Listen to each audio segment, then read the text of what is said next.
പാപങ്ങൾ വെറുക്കുന്നവൻ അത് ത്യജിക്കും. പാപങ്ങൾ ഏറ്റുപറയുന്നവന് മോചനം ലഭിക്കും. ഒരു മനുഷ്യന് ആദ്യം പാപത്തോട് ശത്രുത തോന്നിയില്ലെങ്കിൽ അവന് പാപമോചനം ലഭിക്കുകയില്ല. എന്തെന്നാൽ പാപം ഏറ്റുപറയുന്നതാണ് യഥാർത്ഥ വിനയത്തിന് കാരണം. ഷാലോം ടിവിയുടെ എല്ലാ പ്രിയ പ്രേക്ഷകർക്കും ആരാധനാ ഗീതികൾ എന്ന ഈ പ്രോഗ്രാമിലേക്ക് സ്വാഗതം.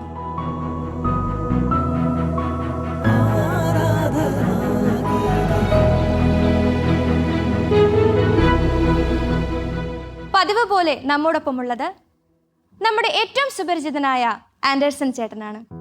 ചേട്ടനോടൊപ്പം നമ്മുടെ സ്വർഗീയ ഗായകരെയും ഈ പ്രോഗ്രാമിലേക്ക് ഞാൻ സ്വാഗതം ചെയ്യുന്നു.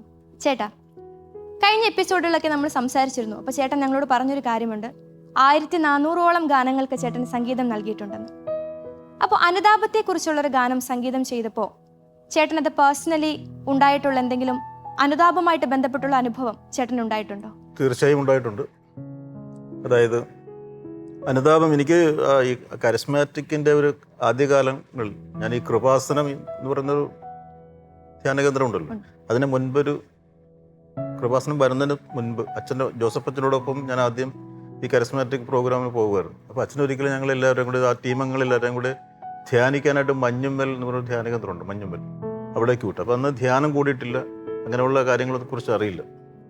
അപ്പോൾ എനിക്ക് ഈ അൾസർ എന്ന് പറയുന്നൊരു അസുഖം, ഭക്ഷണം കഴിക്കാൻ അല്പം താമസിച്ചു കഴിഞ്ഞാൽ ഭയങ്കര പ്രയാസമാണ്. അപ്പോൾ ഈ പ്രോഗ്രാമിന് പോകുമ്പോഴൊക്കെ വളരെ പ്രയാസകരമാണ് എനിക്ക്. ഈ കലാരംഗം എന്ന് പറഞ്ഞാൽ കൃത്യമായിട്ട് ഭക്ഷണം കഴിക്കാൻ പറ്റുന്നൊരു സമയമല്ല, പലപ്പോഴും ലേറ്റാവും. അപ്പോൾ ഈ ലേറ്റാവുമ്പോൾ എനിക്ക് വയറുവേദന വരും. അപ്പോൾ മിക്കവാറും എൻ്റെ കയ്യിൽ എന്തെങ്കിലും ചെറുതായിട്ട് കഴിക്കാനുള്ള എന്തെങ്കിലും കയ്യിലുണ്ടാവും. അപ്പോൾ ഈ ധ്യാനകേന്ദ്രത്തിലേക്ക് പോകുന്നു, അവിടെ ചെല്ലുന്നു, പിന്നെ പുറത്തിറങ്ങാൻ പറ്റില്ല അതിനകത്ത് കയറി കഴിഞ്ഞാൽ. അപ്പോൾ ഒരു ദിവസം ഉപവാസമുണ്ട്. ഉപവാസത്തിൻ്റെ ദിവസം അറിയത്തില്ലായിരുന്നു ഉപവാസമുള്ള കാര്യത്തിൽ. അവിടെ ഉപവാസം ഉണ്ടെന്ന് പറയുന്നു. ഞാൻ ആകപ്പാട് വിഷമിച്ചു, എനിക്ക് ഉപവസിക്കാൻ പറ്റില്ല, വിഷമിച്ചു. അപ്പോൾ പുറത്തേക്ക് പോയി എന്തെങ്കിലും വാങ്ങാൻ, ഒരു ബ്രെഡ് വല്ലതും വാങ്ങാമെന്ന് കരുതി പ്ലാൻ ചെയ്തു. അപ്പോൾ പുറത്തിറങ്ങാൻ പറ്റില്ല. അപ്പോൾ എൻ്റെ സുഹൃത്തുക്കൾക്ക് അറിയാം ഈ സംഭവങ്ങളൊക്കെ. അങ്ങനെ വിഷമിച്ചു. അപ്പം എന്നെ അച്ഛനോട് സംസാരിച്ച് നോക്കാം എനിക്ക് ഭക്ഷണം വേണമെന്നുള്ളൂ, പക്ഷേ ഭക്ഷണം കിട്ടിയില്ല. ഇല്ല. ഈ ഉപവാസത്തിൻ്റെ ദിവസം വന്നു. രാവിലെ മുതൽ ഞാൻ മ്ലാനവദനാണ്. എൻ്റെ വയറുവേദന വരാൻ പോകുന്നതിനെക്കുറിച്ചാണ് ഞാൻ ആദ്യം പിടിക്കുന്നത്. പക്ഷേ അനുതാപത്തിൻ്റെ ഒരു ദിവസം ഉണ്ടായിരുന്നു. നന്നായിട്ട് കുമ്പസാരിച്ചിരുന്നു ആ സമയത്ത്. ഈ ധ്യാനത്തിലൂടെ അനുതാപത്തിൻ്റെ ദിവസങ്ങളുണ്ടല്ലോ, അപ്പോഴേക്കും നമ്മുടെ ചെയ്തു പോയ കാര്യങ്ങളെക്കുറിച്ചൊക്കെ ഓർത്ത് നല്ല രീതിയിൽ അനുതാപം ഉണ്ടായി, കണ്ണുനീരൊക്കെ വന്നു, കരഞ്ഞു, നന്നായി കുമ്പസാരിച്ചു. പക്ഷേ ഈ ഉപവാസ ദിവസം രാവിലെ ഒന്നും കഴിച്ചില്ല, ഒന്നും സംഭവിച്ചില്ല. ഉച്ച കഴിഞ്ഞും ഒന്നും കിട്ടിയില്ല, പക്ഷെ എനിക്ക് ഒന്നും സംഭവിച്ചില്ല. വൈകിട്ടാണ് ഞാൻ ഭക്ഷണം കഴിക്കുന്നത്. പിന്നെ അപ്പോഴേക്കും ഞാൻ എൻ്റെ ഈ കാര്യം മറന്നുപോയിരുന്നു. അന്ന് മുതൽ ഇന്ന് വരെ ഈ അൾസർ എന്ന് പറയുന്ന അസുഖം എന്നെ ശല്യം ചെയ്തിട്ടില്ല. ആ കുമ്പസാരത്തോടുകൂടി എൻ്റെ ബന്ധനങ്ങളെ കഴിഞ്ഞു പോയപ്പോൾ തന്നെ ആ അസുഖം പൂർണ്ണമായിട്ട് മാറും. അപ്പോൾ അനുതാപത്തിൻ്റെ ഒരു പ്രത്യേകത എന്ന് പറയുന്നത് സൗഖ്യത്തിൻ്റെ അനുഭവം. ഓരോ കുമ്പസാരക്കൂടും സൗഖ്യത്തിൻ്റെ ഇടങ്ങളാണ്. അപ്പോൾ ആത്മാർത്ഥതയുള്ള അനുതാപത്തോടു കൂടിയുള്ള പ്രായശ്ചിത്തവും പശ്ചാത്താപവും സൗഖ്യത്തിലേക്കും ആനന്ദത്തിലേക്കും നയിക്കും എന്നാണ് എൻ്റെ അനുഭവം. അതെ, അത് വലിയൊരു സാക്ഷ്യമാണ്. കാരണം മറ്റൊന്നിനും വേണ്ടിയല്ല, ദൈവത്തിന് വേണ്ടി തന്നെ, ദൈവത്തിന് വേണ്ടിയുള്ള ഗാനങ്ങൾ ചെയ്യുന്നതിലും അത് മറ്റുള്ളവരെ പഠിപ്പിക്കുകയൊക്കെ ചെയ്യുമ്പോൾ. അപ്പോൾ ഈ പാട്ട്, ഞാൻ ഈ ഒരു അനുതാപത്തിൻ്റെ പാട്ട് ചെയ്യുമ്പോൾ എൻ്റെ മനസ്സിലേക്ക് ഈ അന്ന് എനിക്ക് ലഭിച്ച ആ അനുതാപമുണ്ടല്ലോ, അതിന് ഉപയോഗമാകുന്ന രീതിയിൽ ജനങ്ങൾക്ക് കേൾക്കുമ്പോൾ അവർക്കും അനുതാപം തോന്നണം എന്ന രീതിയിലാണ് ഞാൻ എൻ്റെ ആദ്യത്തെ ഒരു പാട്ട് ചെയ്തത്, എൻ പാപ വഴിയോർത്തിയ. അതെ അതെ അതെ, ആ ഒരു ഫീലിലാണ് ചെയ്തത്. ഇപ്പൊ ചേട്ടൻ ഈ അനുതാപത്തിന് കുമ്പസാരിച്ചു എന്ന് പറഞ്ഞിരുന്നു അല്ലേ? അപ്പൊ എനിക്ക് ചോദിക്കാനുള്ളത്, ചേട്ടാ, അപ്പൊ ഇന്നത്തെ ഒരു കാലഘട്ടത്തിൽ കുമ്പസാരിക്കാനായിട്ട് വിമുഖത കാണിക്കുന്നവരാണ് പലരും. അപ്പൊ അത് ഒരുപാട് പേരുടെ മനസ്സിൽ തോന്നുന്നൊരു കാര്യമുണ്ട്, അതായത് നമ്മൾ വൈദികനോടാണ് കുമ്പസാരിക്കുന്നത്. അപ്പം എന്തിനാ ഞാൻ വൈദികനോട് കുമ്പസാരിക്കണം, എനിക്ക് ദൈവത്തിനോട് നേരിട്ട് കുമ്പസാരിച്ചാൽ പോരെന്നൊരു ചിന്ത മിക്കവരുടെ ഉള്ളിലേക്ക് വരാനുണ്ട്. അപ്പൊ ചേട്ടൻ എന്താണ് ഈ നമ്മൾ വൈദികനോട് തന്നെ കുമ്പസാരിക്കണമെന്ന് അതിന്റെ പ്രാധാന്യത്തെക്കുറിച്ച് ചേട്ടൻ എന്താണ് ഞങ്ങളോട് പറയാനായിട്ടുള്ളത്? കുമ്പസാരം എന്ന് പറയുന്ന കൂദാശ സഭ നമുക്ക് നൽകിയിരിക്കുന്നതാണ്. ബൈബിളിൽ ഉടനീളം നമുക്ക് പരിശോധിച്ചാൽ ഏറ്റുപറയുന്നതിനെ കുറിച്ച് പലയിടത്തും കാണാം, ഇല്ലേ? നമ്മൾ ദൈവത്തോട് പറയുന്നു, ശരി തന്നെ, പക്ഷേ ദൈവം പുരോഹിതരെ അഭിഷേകം ചെയ്ത് അയച്ചിട്ടുണ്ട്. സഭ നമ്മളെ പഠിപ്പിക്കുന്നു, നമ്മൾ പുരോഹിതരോട് നമ്മുടെ പാപങ്ങൾ ഏറ്റു പറയുന്നു, അവിടെ പാപമോചനം ലഭിക്കുന്നുണ്ട്. ഈ ഒരുപാട് വചനങ്ങൾ ഈ ഭാഗങ്ങളിലുണ്ട്. അപ്പം അത് നമ്മൾ കുമ്പസാരിക്കുക എന്നുള്ളത് തന്നെയാണ് വേണ്ടത്. എന്നിട്ട് ദിവ്യകാരുണ്യം സ്വീകരിക്കുമ്പോഴാണ് ഈ പറഞ്ഞ സൗഖ്യങ്ങളും ആനന്ദവും ഒക്കെ ലഭിക്കുന്നത്. അതെ, നമ്മളിപ്പം ഈ കുമ്പസാരിക്കുന്ന സമയത്താണെങ്കിൽ അതിൻ്റെ ഒരു പ്രാധാന്യം മനസ്സിലാക്കാതെ ഒരുപാട് പേരുണ്ടല്ലോ. നമ്മൾ 2 ആഴ്ച കൂടുമ്പോൾ ഒരിക്കൽ കുമ്പസാരിക്കണമെന്നാണ് നമ്മുടെ. അപ്പം നമ്മൾ അത് ഒരു പ്രാധാന്യമായിട്ട് കണക്കിലെടുക്കാതെ വർഷത്തിൽ 1 കുമ്പസാരിക്കുന്നവരൊക്കെ ഉണ്ടാകും. പക്ഷേ അങ്ങനെയുള്ളവരാണെങ്കിൽ പോലും നമ്മൾ മനസ്സിലാക്കേണ്ട ഒരു കാര്യമാണ്. കാരണം നമ്മുടെ പാപങ്ങൾ ദൈവത്തിനോട് നേരിട്ട് പറഞ്ഞ് മോചനം കിട്ടാനുള്ള നമ്മുടെ ഒരു വഴി തന്നെയാണ് കുമ്പസാരം എന്നുള്ളത്. അപ്പം അതിനെ അതേ പ്രാധാന്യത്തോടെ എല്ലാവരും കാണുമെന്ന് വിശ്വസിക്കുന്നു. അപ്പോൾ ചേട്ടാ, നമ്മുടെ ഇന്നത്തെ ഒരു പ്രധാന നിമിഷത്തിലേക്ക് നമ്മൾ കിടക്കുകയാണ് അല്ലേ? അപ്പൊ ഇന്ന് ഏത് പാട്ടാണ് ചേട്ടൻ ഞങ്ങൾക്ക്? ഇന്ന് അനുതാപത്തിന്റെ ഒരു ഗീതമാണ്. പാടേ തള്ളാമെന്ന് ഞാൻ പണ്ടേ ചൊന്ന പാപങ്ങൾ. ഷാജി തുമ്പേച്ചർ അച്ഛനാണ് ഈ പാട്ട് എഴുതിയിരിക്കുന്നത്. അപ്പം അത് വളരെ ബൈബിൾ കോട്ട് ചെയ്തിട്ടുള്ള വരികളാണ് വരുന്നത്. ധൂർത്തപുത്രന്റെ കാര്യങ്ങളൊക്കെ ഇതിനകത്ത് വരുന്നുണ്ട്. അനുതാപത്തോടു കൂടിയുള്ള ഒരു ഗാനം. നമുക്ക് അനുതാപത്തോടു കൂടി തന്നെ ഈ ഗാനം പാടാം, പഠിക്കാം. അപ്പൊ ചേട്ടാ, നമ്മള് പാട്ട് എപ്പോഴും പഠിക്കുന്നതിന് മുമ്പ് നമ്മളൊരു കാര്യം ചെയ്യാറുണ്ടല്ലേ? നമ്മുടെ ഗായകരോട് തന്നെ ചോദിക്കുന്ന ഒരു സമയമാണിത്. അപ്പോൾ നമ്മൾ ഇതിനു മുമ്പ് നമ്മുടെ ഒരുപാട് അനുഭവങ്ങൾ, ദൈവ സാന്നിധ്യത്തിന്റെയും ദൈവസ്നേഹത്തിന്റെയൊക്കെ അനുഭവങ്ങൾ നമ്മളിവിടെ പങ്കുവച്ചു. അത് കേൾക്കുന്നവർക്കും നമ്മളത് പറയുന്നവർക്കൊക്കെ വലിയൊരു സാക്ഷ്യം തന്നെയാണ്. അപ്പോൾ ഈ നിമിഷവും ഞാൻ ചോദിക്കുകയാണ്, നമുക്ക് അങ്ങനെ ജീവിതത്തിൽ ഉണ്ടായ ഒരു അനുഭവം ഞങ്ങളുമായി പങ്കുവയ്ക്കാമോ? നാഥ എന്നുള്ള പാട്ട് ഞാൻ പാടിയ ടൈമിന് എനിക്ക് ഹൃദയത്തിൽ വളരെ അധികം പതിഞ്ഞ 2 വാക്കാണ് കാരുണ്യനാഥ കനിവിനുറവേ ഞാനെന്നും നിന്നെ സ്തുതിക്കാം. അതായത് അവിടുത്തെ പാടി വാഴ്ത്താനായിട്ടുള്ള ഒരു അവസരം എനിക്ക് നൽകുന്നതിന് ഞാൻ നന്ദി അർപ്പിക്കുന്നു എന്നുള്ളൊരു വളരെ അർത്ഥവത്തായിട്ടുള്ള വാക്കുകളാണ്. അപ്പോൾ എൻ്റെ ജീവിതത്തിൽ നടന്നൊരു ഇൻസിഡൻ്റ് എന്ന് പറഞ്ഞു കഴിഞ്ഞാൽ, പാടാനായിട്ടൊരു അവസരം എനിക്ക് ലഭിച്ചു, അവിടുത്തെ സ്തുതിക്കാനായിട്ടൊരു അവസരം എനിക്ക് ലഭിച്ചു. പക്ഷേ പനി കാരണം ആ സമയത്ത് തന്നെ എനിക്ക് പനി വന്നു. അപ്പോൾ പനി കാരണം എനിക്കത് പാടാൻ കഴിയുന്നില്ല. അപ്പോൾ ദൈവം പദ്ധതി ഇട്ട് ഒരുക്കിയതുപോലെ എനിക്ക് അതിൻ്റെ അവസരം, അതായത് അതൊരിച്ചിരി ഡിലേ ആയി, എന്തോ സാഹചര്യങ്ങൾ മൂലം ഡിലേ ആയപ്പോൾ എനിക്കത് പാടാൻ സാധിച്ചു എന്നുള്ളതിന് ഞാൻ നന്ദി പറയുന്നു. അതായത് അവിടുന്ന് എന്നെ ഒരു കാന്തത്തെ പോലെ ആകർഷിച്ചു, അവിടുത്തെ സ്തോത്രഗീതം ആലപിക്കുവാനായിട്ടുള്ള അവസരം എനിക്ക് അനുഗ്രഹിച്ചു എന്നുള്ളതിന് നന്ദി ഞാൻ അർപ്പിക്കുന്നു. തികച്ചും നമ്മളൊക്കെ എന്ത് ഭാഗ്യമുള്ളവരല്ലേ? കാരണം ദൈവത്തിന് വേണ്ടി പാടാനായിട്ട് നമ്മൾ ഗായകരെന്ന നിലയ്ക്കായിക്കോട്ടെ, നമുക്ക് കിട്ടുന്ന ഒരു ചെറിയ ജീവിതം, അതിൽ കിട്ടുന്ന നിമിഷങ്ങളൊക്കെയും ദൈവത്തിനെ സ്തുതിച്ച് പാടാൻ അവസരം കിട്ടുന്നത് തന്നെ വലിയൊരു ഭാഗ്യമാണ്. അപ്പം നമ്മൾ ഇനിയും നമ്മുടെ ജീവിതത്തിൽ ഉണ്ടാകുന്ന അവസരങ്ങളൊക്കെ ദൈവത്തെ പാടി സ്തുതിക്കാനും അവിടത്തോടൊത്ത് ചേർന്ന് ജീവിക്കാനും നമുക്ക് പരിശ്രമിക്കാം അല്ലേ? പ്രേക്ഷകരും ഇതിനോടൊപ്പം ചേർന്ന് ഇതിനോട് അനുകൂലിച്ച് പാട്ടുകൾ പഠിക്കുകയും പാടുകയും ചെയ്യുമ്പോൾ അവരിലും ഈ മനോഹാരിതയാണ്. തീർച്ചയായിട്ടും. അപ്പൊ നമുക്ക് ഇന്നത്തെ പാട്ട് പഠിക്കാൻ റെഡിയല്ലേ? പഠിക്കാൻ പാട്ടിലേക്ക് കിടക്കാം.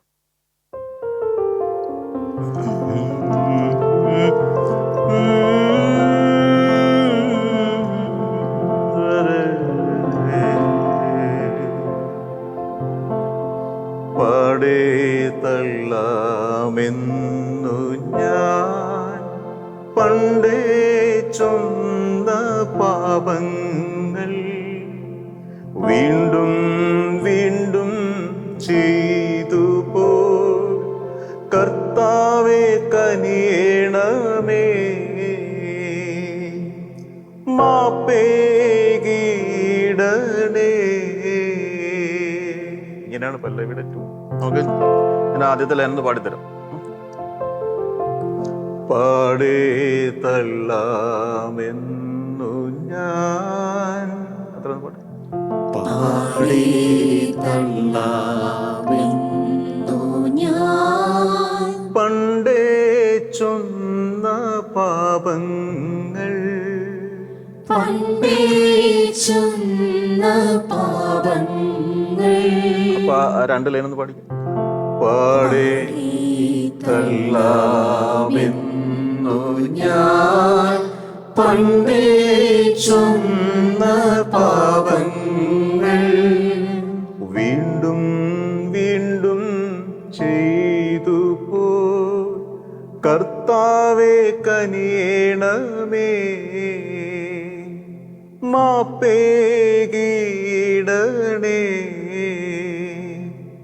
വീണ്ടും വീണ്ടും ചെയ്തു പോ കർത്താവേ കനിയണമേ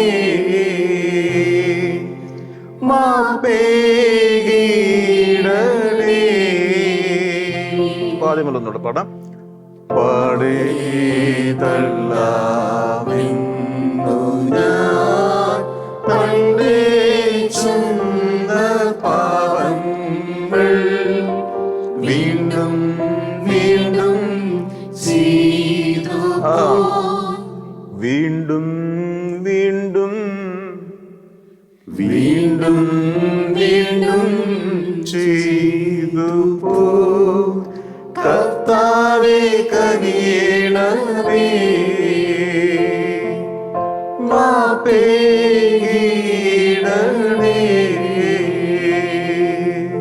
10,000 പാട്ട് പാടുമ്പോഴും എൻ്റെ പതനങ്ങളിൽ തന്നെ ഞാൻ കിടന്നു. 10,000 പാട്ട് പാടുമ്പോഴും എൻ്റെ പതനങ്ങളിൽ തന്നെ ഞാൻ കിടന്നു. പന്നികളോടൊത്തു മേഞ്ഞും അലഞ്ഞും പരിശുദ്ധിയെല്ലാം കളഞ്ഞുപോയി.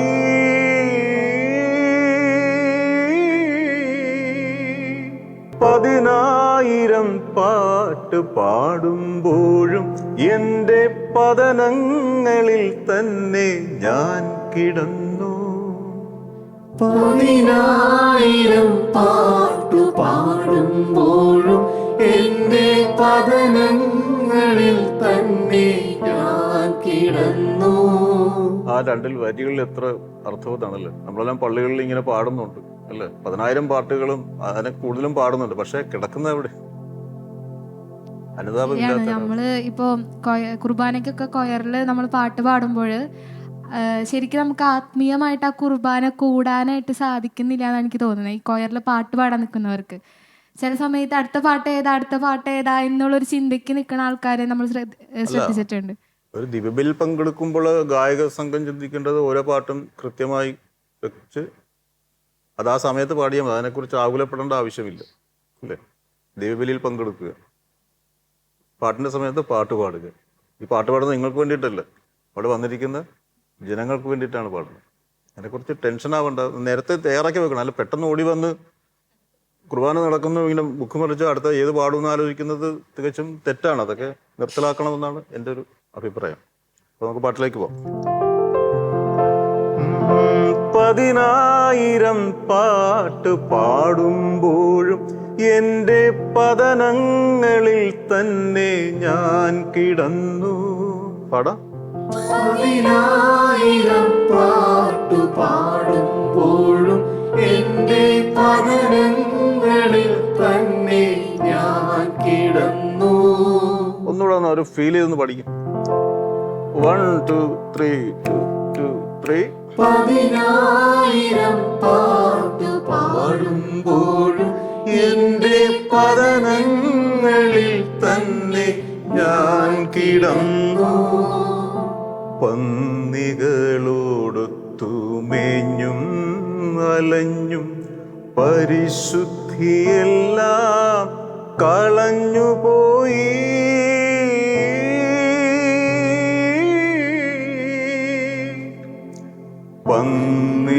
പന്നികളോടൊത്തു മേഞ്ഞും അലഞ്ഞും പരിശുദ്ധിയെല്ലാം കളഞ്ഞുപോയി.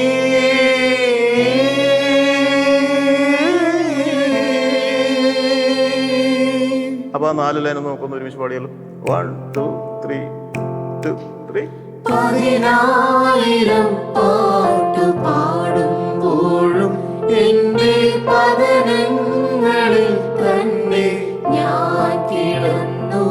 റിപ്പീറ്റ്. 10,000 പാട്ടു പാടുമ്പോഴും എന്റെ പതനങ്ങളിൽ തന്നെ ഞാൻ കിടന്നു. പന്നികളോടൊത്തു മേഞ്ഞും അലഞ്ഞും പരിശുദ്ധിയെല്ലാം കളഞ്ഞുപോയി.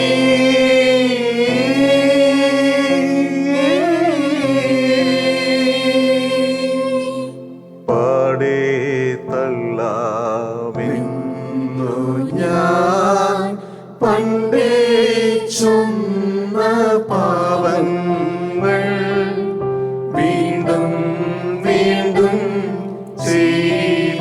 പോയി കർത്താവേ കനിയേണമേ മാപ്പേകീടണേ.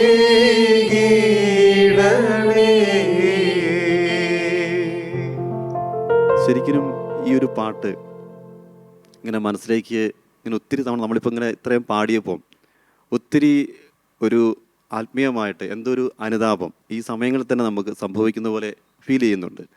ഇപ്പം ഞാൻ ഓർക്കുകയാണ്, ഞാൻ ഈ ധ്യാന ശുശ്രൂഷയിലൊക്കെ പാട്ട് പാടുമ്പോൾ എനിക്ക് ഈ പാട്ട് പാടുമ്പോൾ ഞാൻ വേറൊരു പാട്ടിനെ എനിക്ക് ഓർമ്മ വരുന്നു. ഞാനൊരു ശുശ്രൂഷയിലൊക്കെ ഇങ്ങനെ പാടുമ്പോൾ പാട്ട് ഇപ്രകാരമാണ്, എനിക്ക് അതിൻ്റെ വരികൾ ഞാനിങ്ങനെ ഇപ്രകാരമാണ്: എൻ പാപ വഴിയോർത്ത് ഞാനിന്ന് ഹൃദയം നുറുങ്ങി കരഞ്ഞു പോകുന്നത്. എൻ പാപ വഴിയോർത്തു ഞാനിന്ന് ഹൃദയം നുറുങ്ങി കരഞ്ഞു പോയി. കർത്താവേ ഞാൻ അശുദ്ധനാണേ, അശുദ്ധരാം മനുഷ്യർക്കിടയിലാണേ വിറയാർന്നു നിൽക്കുന്നു ഞാൻ.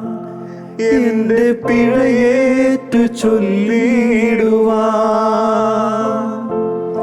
നുറുങ്ങിയ മനസ്സിന്റെ നൊമ്പരങ്ങൾ നീ കേൾക്കാതെ പോകരുതേ, ഒന്നു നോക്കാതെ പോകരുതേ.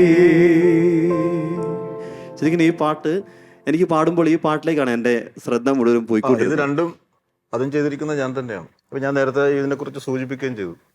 ഇത് രണ്ടും ഒരേ രാഗത്തിൽ തന്നെയാണ് ചെയ്തിരിക്കുന്നത്, ചക്രവാകം എന്ന് പറയുന്ന രാഗത്തിൽ. കാരണം ഈ എൻ പാപ വഴിയോർത്ത് ഒരുപാട് പേരെ മാനസാന്തരത്തിലേക്ക് അനുതാപത്തിലേക്ക് നയിച്ചിട്ടുള്ളൊരു പാട്ടാണ്. അത് ഞാൻ നേരിട്ട് കണ്ടിട്ടുള്ളതാണ്.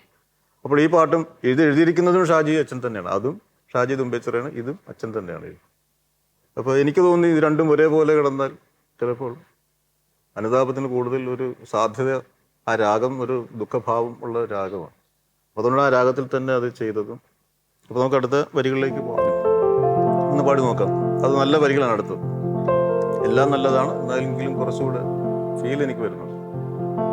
ആത്മാർത്ഥമായൊരു തേങ്ങൽ പോലും ആത്മാവിൽ ഉണർന്നില്ല അനുതാപമായി. പാടാം.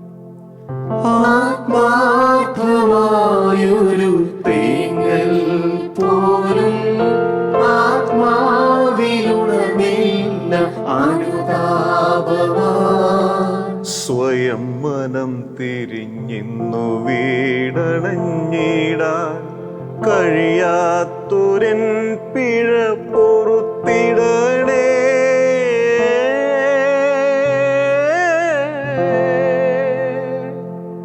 സ്വയം മനം തിരിഞ്ഞിന്നു വീടണഞ്ഞിടാൻ കഴിയാത്തൊരൻ പിഴ പൊറുത്തിടണേ.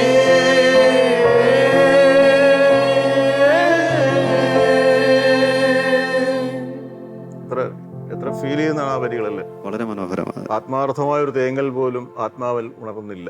പക്ഷെ ചേട്ടാ, നമ്മളിത് ഏറ്റവും ശ്രദ്ധയപ്പെടുന്നത് എന്താണെന്ന് വെച്ചാൽ നമ്മുടെ ഒരു ജീവിതം തന്നെയാണ് ഇവിടെ എഴുതിയിരിക്കുന്നത് അല്ലേ. അപ്പോൾ നമ്മൾ നേരത്തെ പാടിയ പാട്ടാണെങ്കിലും കർത്താവെ ഞാൻ അശുദ്ധനാണ്, അശുദ്ധമായ ആളുകളുടെ ഇടയിലാണ് ഞാൻ ജീവിക്കുന്നത്. അപ്പോൾ ഈ ഒരു ഗാനത്തിലാണെങ്കിലും പണ്ടേ എനിക്ക് ഉപേക്ഷിക്കാൻ പറ്റിയ ഒരുപാട് പാപങ്ങളുണ്ടായിരുന്നു. പക്ഷേ എൻ്റെ സ്വാർത്ഥ താല്പര്യങ്ങൾ കൊണ്ടായിരിക്കാം അത് ഉപേക്ഷിക്കാനാകാതെ ഇന്നും ദൈവത്തോട് അകന്ന് ജീവിക്കേണ്ട ഒരു അവസ്ഥയല്ലേ.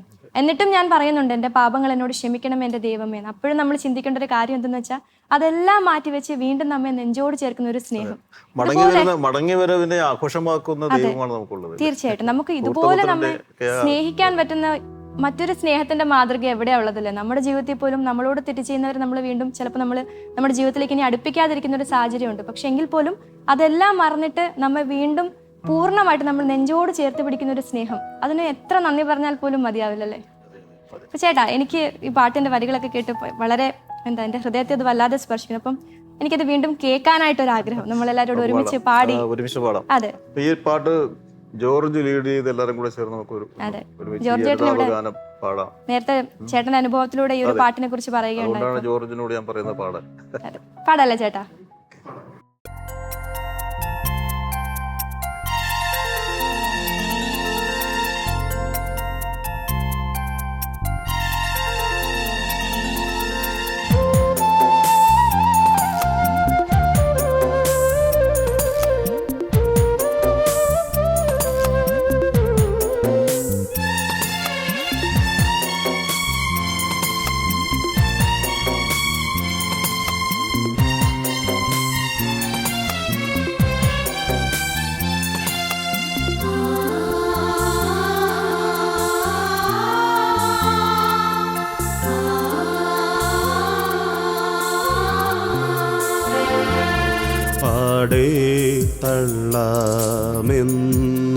ഞാൻ പണ്ടേ ചൊന്ന പാപങ്ങൾ വീണ്ടും വീണ്ടും ചെയ്തു പോ കർത്താവേ കനിയണമേ മാപ്പേകീടണേ പാടി തള്ളാമെന്നു ഞാൻ പണ്ടേ ചൊന്ന പാപങ്ങൾ വീണ്ടും വീണ്ടും ചെയ്തു പോ കർത്താവേ കനിയണമേ മാപ്പേകീടണേ.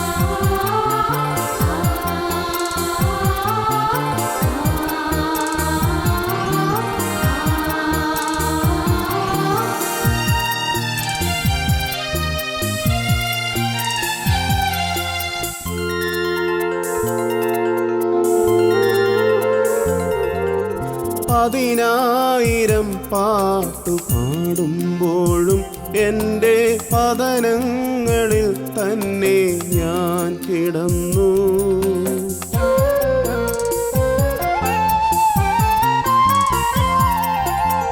പതിനായിരം പാട്ടു പാടുമ്പോഴും എൻ്റെ പതനങ്ങളിൽ തന്നെ ഞാൻ കിടന്നു. പന്നികളോട് വീഞ്ഞും അലഞ്ഞു പരിശുദ്ധിയെല്ലാം കളഞ്ഞു പോയി.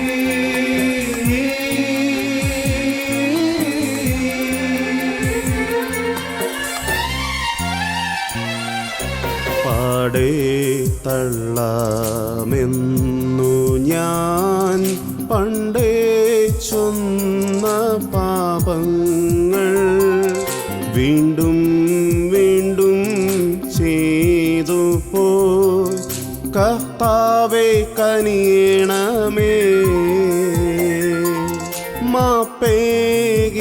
മാപ്പേകീടണേ.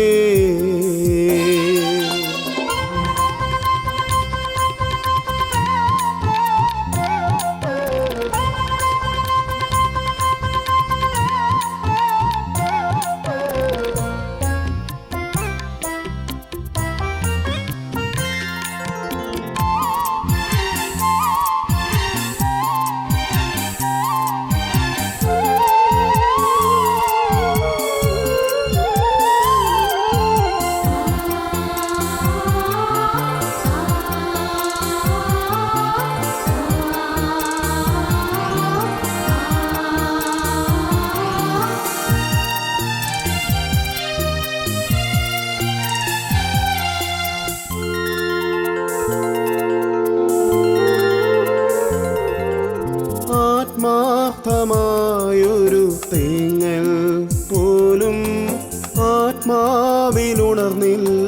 അനുതാപമായി.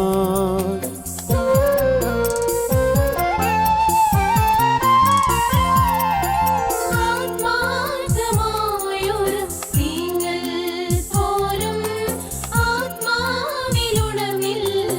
അനുതാപമായി. സ്വയം മനം തിരിഞ്ഞിന്നു വീട കഴിയാത്തൊരൻ പിഴ പൊറുത്തിടണേ.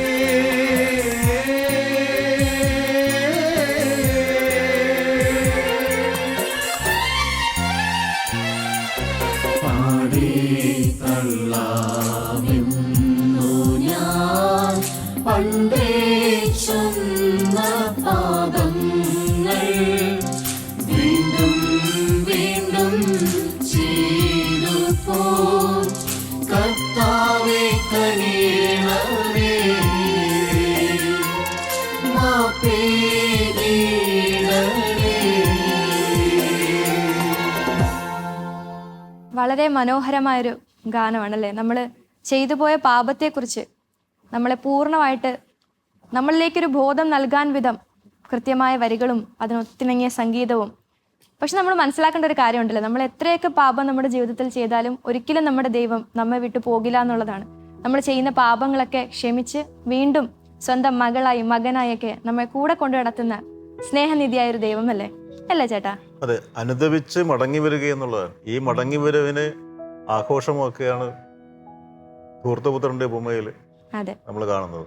അപ്പോൾ ഇത് അനുതാപം എന്ന് പറയുന്നത് സ്വർഗം സന്തോഷിക്കുന്ന സമയങ്ങളാണ്. മടങ്ങിവരവ് ആഘോഷിക്കപ്പെടേണ്ടതാണ്. അനുദപിക്കുന്ന ധൂർത്തപുത്രന്റെ ഉപമ നമ്മൾ കാണുന്നുണ്ട്. നമുക്ക് പാപങ്ങളൊക്കെ ദൈവം ക്ഷമിക്കുന്നൊരു ബോധ്യം നമുക്കുണ്ട്. അപ്പം അതുകൊണ്ട് തന്നെ ഇനിയുള്ള ജീവിതത്തിൽ പാപങ്ങൾ ചെയ്യാതെ ദൈവത്തിന്റെ സ്നേഹത്തോട് അടുത്തു ചേരാനായിട്ട് നമുക്ക് എല്ലാവർക്കും ശ്രമിക്കാം, അല്ലേ? അനുദപിക്കുന്ന ഒരു പാപിയെക്കുറിച്ച് ദൈവത്തിന്റെ ദൂതന്മാരുടെ മുൻപിൽ സന്തോഷമുണ്ടാകും. ദൈവം ആഗ്രഹിക്കുന്നത് മനുഷ്യരുടെ ത്യാഗമോ നീതിയോ അല്ല, പ്രത്യുത തകർന്ന മനസ്സും തകർന്നതും നുറുങ്ങിയതുമായ ഒരു ഹൃദയമാണ്. അതുകൊണ്ട് വസ്ത്രങ്ങളെയല്ല, നമ്മുടെയൊക്കെ ഹൃദയങ്ങളെ തന്നെ കീറി യഹോവയായ ദൈവത്തോടൊത്ത് നമുക്കൊന്നു ചേർന്ന് വിശുദ്ധമായൊരു ജീവിതം നയിക്കാം. 10,000 പാട്ടു പാടുമ്പോഴും എൻ്റെ പതനങ്ങളിൽ തന്നെ ഞാൻ കിടന്നു.